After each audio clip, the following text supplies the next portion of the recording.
Do you actually know what your dog is telling you, or have you been misreading them this whole time? Most owners think they do. They've lived with their dog for years. They know the barks, the looks, the moods. But here's the thing. The most important signals your dog sends you don't look like signals at all. They look like ordinary moments. A footstep behind you, a weight against your leg, a yawn, and almost every owner gets them wrong. Each one on this list is a quiet message about how much your dog trusts you, needs you, and honestly, loves you. And the last one happens in a moment so ordinary you'd never think twice about it. Let's get into it. You get up to grab water, nothing dramatic, you're gone, maybe 30 seconds, and by the time you're back in the hallway you hear it. The soft click of nails on hardwood. Your dog, following you. Again. You sit back down and they settle at your feet. You get up, they get up. Every single time. Most owners assume this is separation anxiety, clinginess, a dog that can't handle being alone even for a minute. But here's what's actually happening. They've assigned themselves to you. You quietly, settles calmly, and just you quietly, settles calmly, and just stays near. That dog feels completely secure in their bond with you. They're not worried. They just don't see the point of being in a room you're not in. You're quite literally the most interesting and important thing in their environment. Every quiet footstep behind you is a vote of confidence in you as their person. That's not clinginess. That's loyalty with no agenda. But following you is one thing. What they do the moment you sit back down, that's a different signal entirely. You're standing at the counter. You're not doing anything exciting. Making coffee, scrolling your phone, just existing. And then your dog walks over and leans into your leg. Not jumping, not whining, just full body weight, pressed against you, stays there, doesn't move. Most owners assume they want something. Food, a walk, some attention.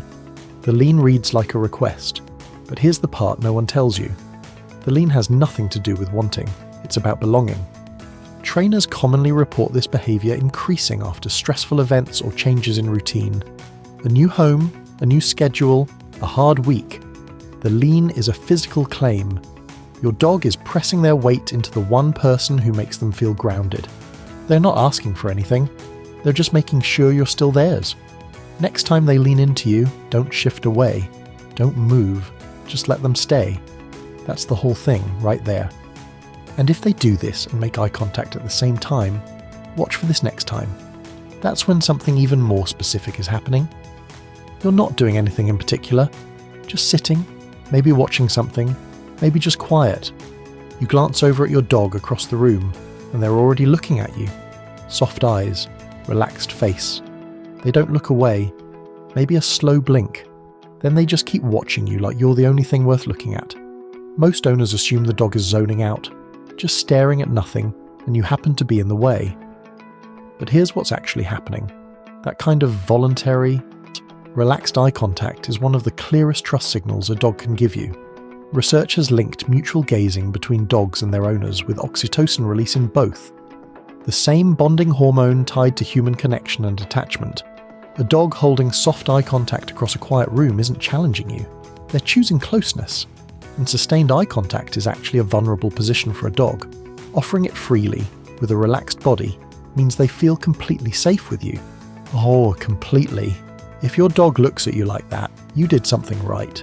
Now here's where it gets more interesting, because some dogs don't just look, they bring. You walk through the front door. Before you've even put your keys down, your dog is there. And they've got something in their mouth, a toy, a sock, whatever they could find. They're not dropping it, not demanding you throw it. They're just holding it, standing there looking at you. Most owners assume it's a game. They think fetch is being proposed. But here's the part no one tells you. They're not starting a game. They're giving you something. Yue gives them something to do with that gives them something to do with that feeling. But more than that, it lets them participate in your return. They grabbed the most valuable thing they had access to and brought it to you. That's the most generous gesture in their vocabulary. They noticed your energy shifted the moment you walked in, and they raided their own resources to be part of it. The next time they show up with a soggy, slightly sad-looking toy on a hard day, don't brush past it. That's love in the only language they speak fluently. If you're watching this and you're thinking about your dog right now, you're exactly who this channel is for. Hit subscribe. We go deeper on this stuff all the time. But gifts are visible. The neck signal is so quiet most people walk right past it every single day. You yawn, not dramatically, just a tired, ordinary yawn. The kind you don't even notice yourself doing. And a few seconds later, your dog yawns too. You've probably seen it dozens of times. Maybe you laughed about it once, then forgot about it. Most owners assume it's coincidence, or just contagious, the way yawning spreads between humans. But here's what's actually happening. Some studies suggest that contagious yawning in dogs is specifically linked to emotional attunement with the person they're bonded to. Dogs appear to catch yawns more readily from their own person than from strangers. It's considered a marker of social mirroring, their nervous system tuning itself to yours. The more attuned they are to you, the more their body follows your body, automatically, without thinking. Their nervous system is syncing with yours. That's not coincidence. That's the quiet side of a deep bond. A yawn might be the smallest possible signal on this list, and one of the most honest. And the last one. It happens at night, and it's the one most owners completely misread. Lights off. You're in bed, starting to drift. And your dog, instead of immediately collapsing the way they usually do, just lies there. Still, awake. Ears soft, not alert, but listening. The house settles around you. A creak, a distant sound outside, and they stay exactly where they are. Quiet, patient, waiting. Most owners assume the dog is just restless, can't get comfortable, will fall asleep in a minute. But here's the part no one tells you. They're waiting for you to go first. Trainers commonly report this in dogs with strong guardian bonds. They hold a low alert state, monitoring your breathing, your movement, the room, and they won't fully let go until they've registered that you're deeply asleep, that your breathing has slowed, that you've gone still, that everything is okay. Only then do they allow themselves to rest.